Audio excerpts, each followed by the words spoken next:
Good grief, he's naked!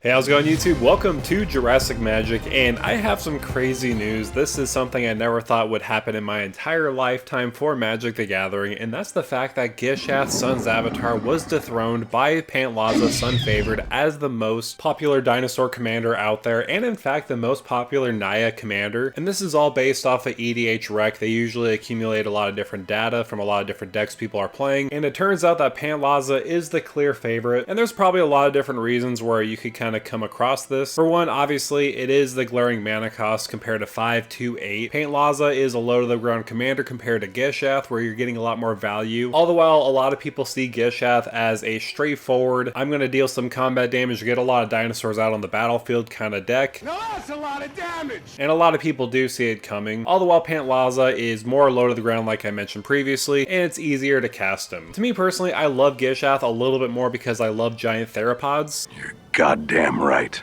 Though raptors are pretty cool too. I've had a Gishath deck for as long as I could remember, pretty much ever since I've been playing Commander. I'm never not known with a Gishath deck. I've also played Pantlaza here and there. I've only played out of the pre-con mostly. I received it as a gift from my stepdad Steve. I appreciate you so much. Just wanted to give that little shout out right there. But going back into the video, I wanted to discuss why Pantlaza has now outclassed Gishath and talk about some of the strategies that people are using with Pantlaza, and it can be a suggestion for you and how you want to build your Pantlaza deck. And so now with that said, let's get it started.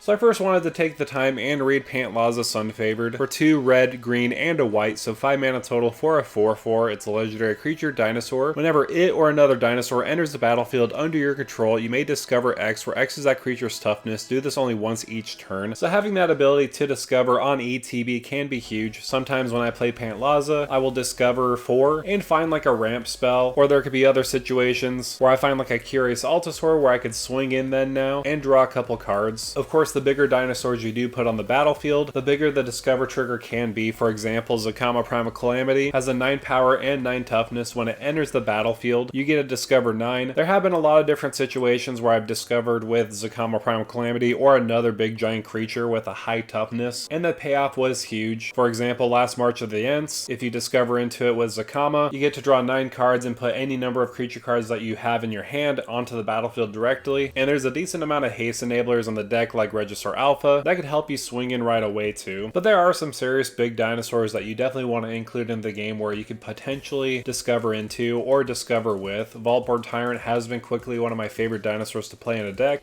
Yeah, boy.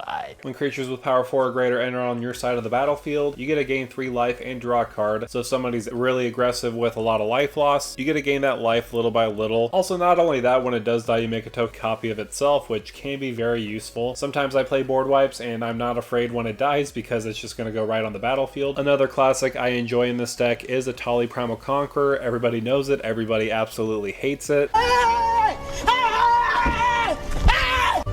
are you running?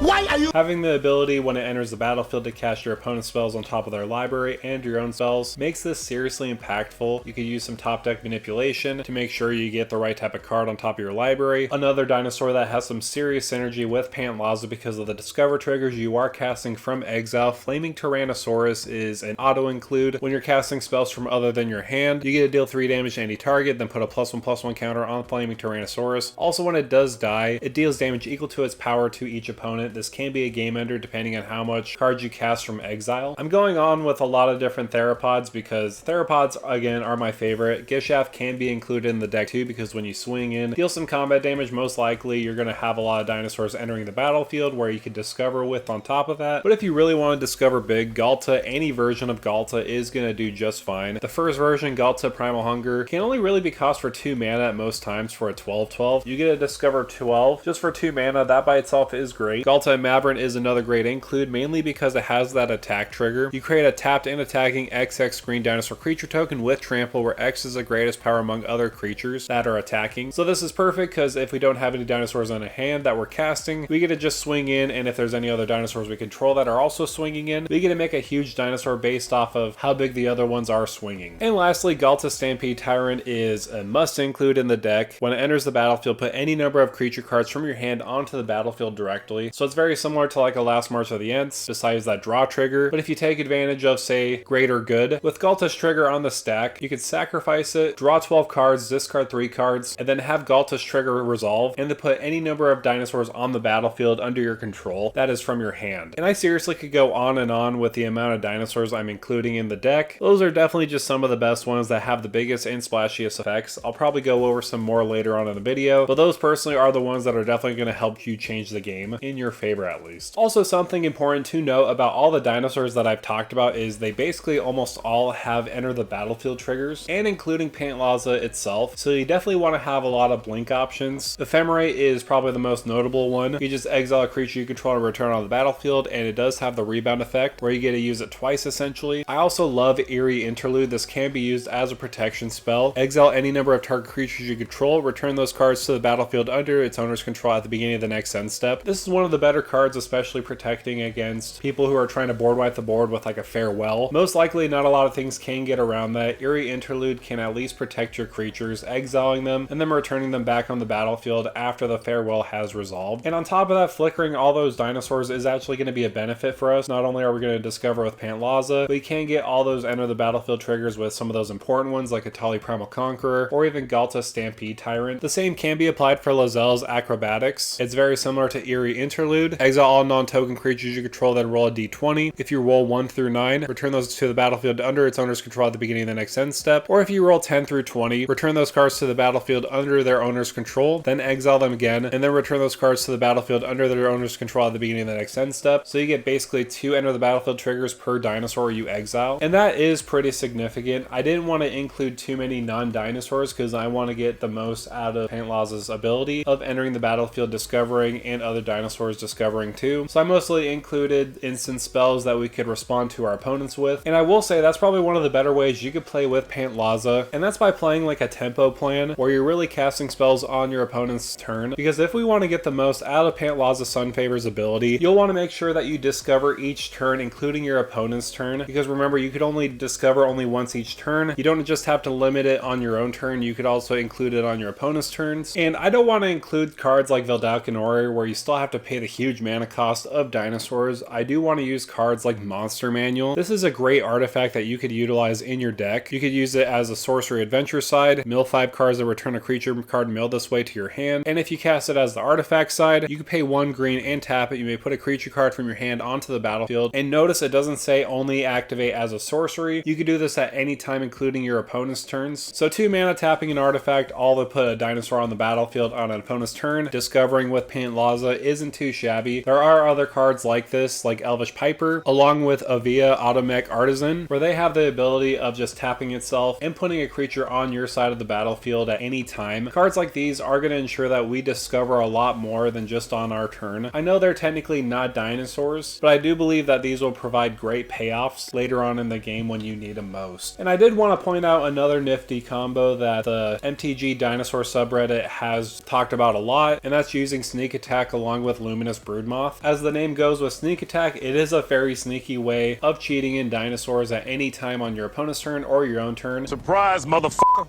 You could use this to swing in for a serious amount of damage because your creatures you put on the battlefield will gain haste off a sneak attack. But most importantly, with Luminous Broodmoth, when those creatures do get sacrificed off of the trigger with sneak attack, they will just return onto the battlefield with a flying counter. I just thought this was some serious tech, and I also really dig the combo because of course with Luminous Broodmoth, you can use the reskin version with Mothra, which I absolutely love Godzilla, so it's definitely something I wanted to toy with a little bit. And speaking of Universes Beyond, of course, Jurassic World gave us plenty of other dinosaurs like hunting Velociraptor, where when it deals combat damage we could sneak in a big giant creature. Clever girl. That's a Dinosaur, all just for 3 mana. And it is going to be a cast trigger. Let's just say you swung in with Hunting Velociraptor. The dinosaurs you cast will cost 2 and a red. You can just cast a Zacama Primal Calamity. And you'll want to tap all your lands floating in the air in response to, by the way. So that way when Zacama enters the battlefield, all your lands will untap and you'll have a bunch of mana that you could utilize either in its activated abilities or casting more dinosaurs. I also love Ravenous Tyrannosaurus mainly because it's like the queen of all T-Rexes in Jurassic Park. It does have Devour 3. When it attacks, it deals damage equal to its power up to one other target creature. Excess damage is dealt to the other creature's controller instead. This can be a great powerful payoff for Discover, because if you devour, let's just say 3 creatures on the battlefield, it'll become a 15/15, and then you get to Discover 15 with Pantlaza, and of course when it does attack, you can throw around some serious amount of damage. So I know this video was kind of all over the place, but I just mainly wanted to explain my reasons why Pantlaza is possibly better than Gishath. I do love Gishath for all the memories that I had with it. I may even consider building Pantlaza now that I see a lot of people brew around it and make a lot of interesting strategies like that sneak attack strategy. But if anything else, I might still just keep Gishath because that's basically the deck that I'm known for essentially. But I would love to hear your thoughts. Are you surprised that Gishath was overtaken by Pantlaza as far as popularity goes? I do know it's based off of 2 years. If it was based off the whole entire lifetime, Gishath would technically have more decks if we're talking about the EDHREC data, because they always base it off the past 2 years. So it can be a little skewed there. But again, I'd love to hear your thoughts down below in the comments. Also, make sure to like, share, and subscribe to the channel. And with that out of the way, thank you for stopping by.